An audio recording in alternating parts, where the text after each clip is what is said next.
Alright, so today we're going to be doing our pastel blending techniques. It's similar to the chalk pastels. This time we're going to be using the oil pastels. So we're using the same techniques that we used before, 2 colors at least, that way we can practice blending and mixing colors. And you can try any 2 colors. Light colors, you know, you'll get different combinations, different things like that, versus like opposite colors, like, you know, they'll make different color combinations and be a little bit more interesting. You want to make sure to label the top, so we have layered Q-tip, tissue, and fingers. And again, I don't have a Q-tip today, so we'll just do that at a later time. So looking at blending, or for the layered one, we're going to start with our oil pastels. And what's nice about these is there's usually a paper on it, but if not, it's okay. It doesn't stick to your hand as much because it has that oil medium in there. That's why it's not as chalky, but the texture is going to be different. So you'll notice that it's a lot more smooth. There's not as much dust. You still don't want to wipe anything off of your paper. You'll want to tap it off or kind of pick it off because you can still spread it. Okay, so it's still a loose pigment. It's just not as loose as the chalk. So I'm going to start by layering my initial box with one color. And then coming back with my second color. Now you'll notice, so like on mine, orange and green are kind of opposite, so when they mix a lot, they're actually going to start turning brown for mine. So red and green are complementary colors that we learned about last Friday with the sketchbook assignment. Remember with the color theory that we went over? So when colors are complement, they'll brighten each other up when they're next to each other, but when mixed together, they cancel each other out and they usually turn brown. So we got my layered look. Then you can move on to your tissue. So like we've done previously, you'll want to layer that on first.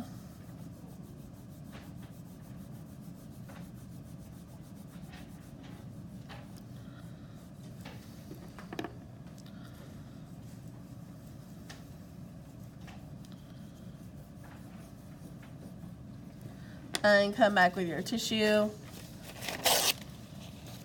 You'll want to wrap it around your finger.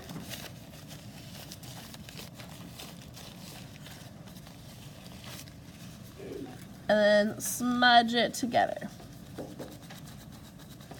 And the brown paper towels are a little bit more of a rough smudging versus if you were to use like a Kleenex or a tissue for your nose, it'll be a little bit softer. That tissue does rip more easily though.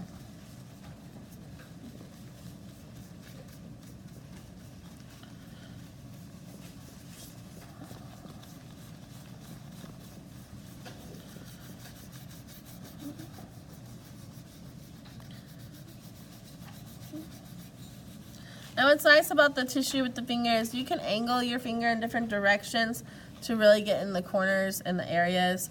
So you'll notice the difference between the tissue and just the layered look. So the layered look is really rough, it still has some gaps, whereas the tissue is a little bit more softer, it's more blended. The actual paper towel is physically picking up some of that pigment, so it's not as dark.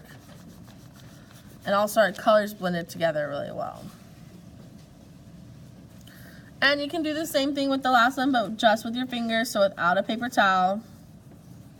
And again, take notice of the difference between just the finger versus finger with paper towel. You know, is more pigment coming up? Is more pigment staying on? Does it blend better? Does it blend harder? Some of you may find that one technique is easier for you than others. So that's why we want to always practice the different ones. And then once you have it on, come back with your finger. You'll notice that it gets super dirty. It kind of sticks to your finger. It's not as, again, chalky like the chalk pastels, so it's not going everywhere. And it's a little bit more smooth, so it's kind of like a softer material that's easy to blend.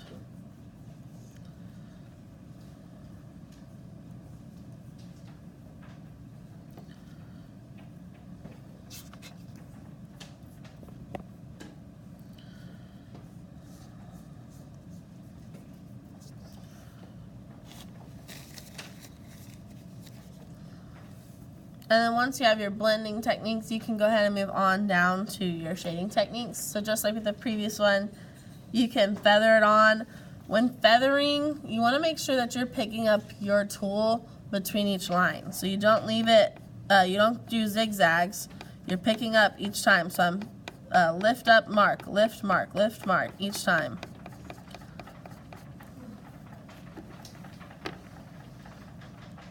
You can always do a second layer or second color right on top. Cross hatching is the two different directions, so vertical and horizontal.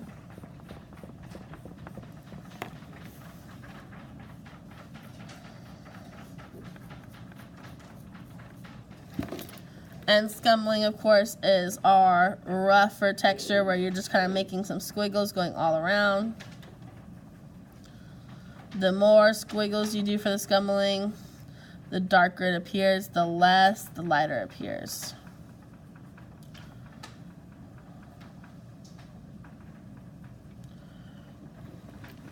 And of course the stippling with the corner of our little dog.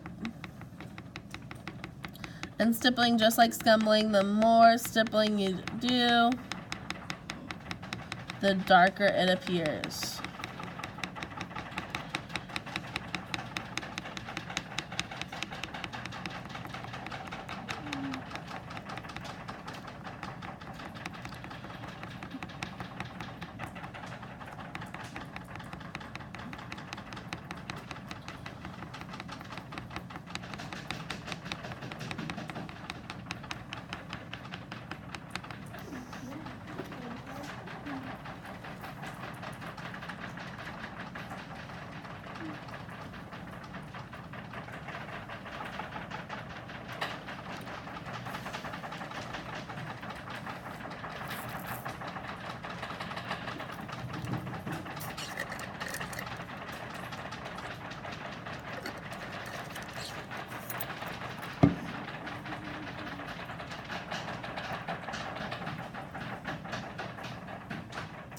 So make sure when doing the stipple that you're not just absentmindedly doing it. Make sure that you're being purposeful and that you're paying attention to where you're doing each of those marks. And then as soon as you have all your shading techniques, you can move on to your sphere, cylinder, and cube. Just make sure to sketch it nice and light with a pencil first and figure out where your light source is. So my light source, I always like to put it in the top left corner. And then go from there. And my preference again for pastels is tonal or like blending with like a finger or a paper towel, but you can try any of the different shading techniques that you want. I'm going to be using both colors. I'm going to use, because to me I feel like my green is brighter and more vibrant than my orange. I'm going to use my green as like my lighter color and my orange as my shadow, or how it's going to blend together. So I'm going to start with green up in the top. So you'll need to figure out which one is would be your lighter color and which one is going to be your shadow color. And it could be reversed. So like my next one, I could use like orange as my light color and green as my shadow color.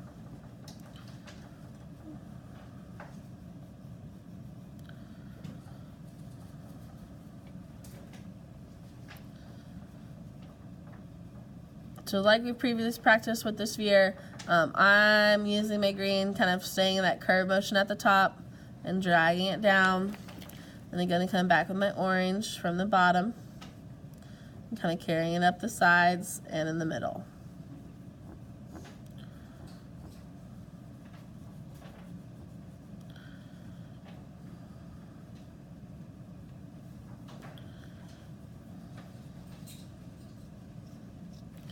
And then I'm going to come back with my finger to blend these together.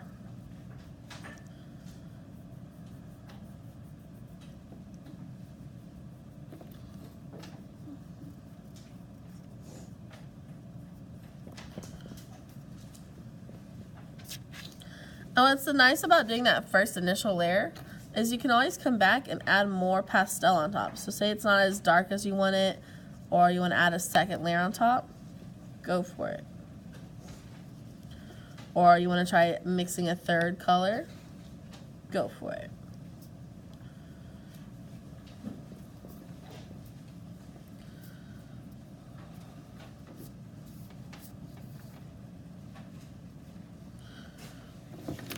And I'm going to use kind of like a little bit of green down here and orange to get my shadow. I'm going to blend it together really well so it turns nice and dark and mixes so it changes colors.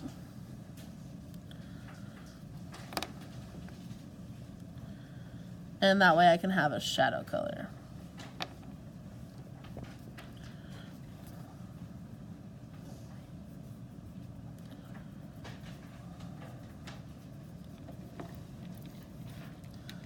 And then I have a little sphere. And I can move on to my cylinder.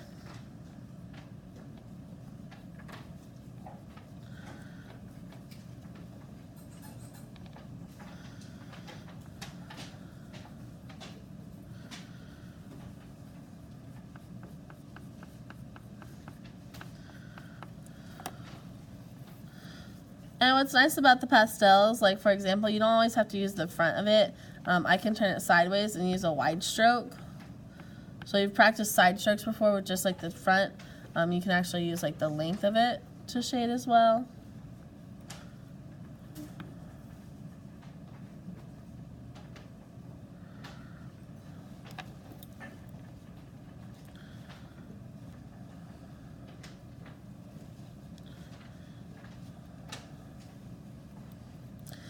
As another option, if you don't want to blend, you can just continuously layer the pigments together, and as you layer them together, kind of like how we practice up here, the more you do it, the darker it gets and the more solid the colors will look.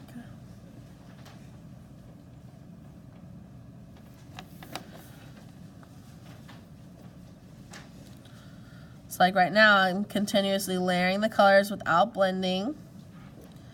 And I can start to see that transition of color. And by continuously blending, that's mixing the colors as I go, just by me layering them on top of each other. And again, come back with the shadow.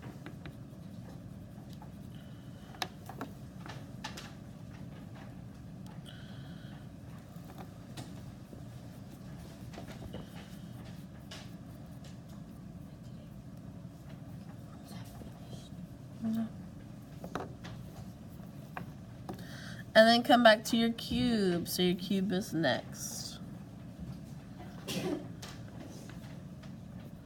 Make sure you're taking your time and doing this correctly.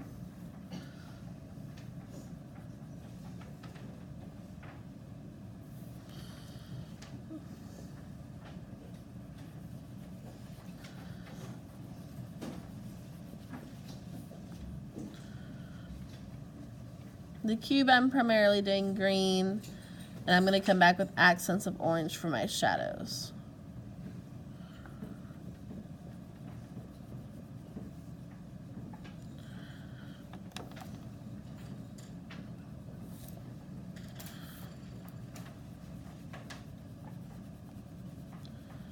And make sure you're paying attention and doing it exactly how I'm doing it up here. You should be able to see your forms coming to life using those different values. So having that lighter side, darker side, that shadow. And make sure it actually looks like a cube and not flat like a shape.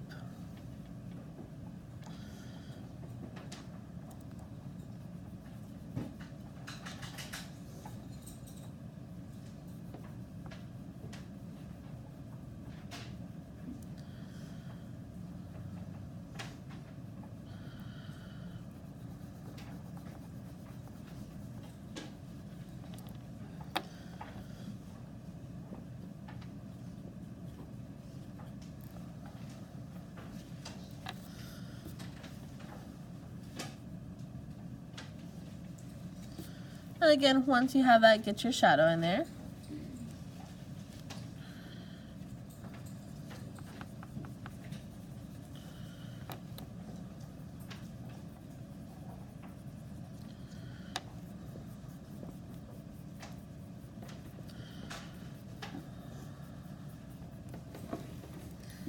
And at the very bottom, you can practice your side strokes.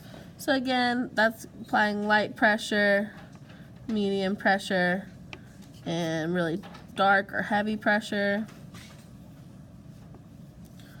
And I can also be doing the side stroke, or the wide stroke. So that's using like the width of the oil pastel.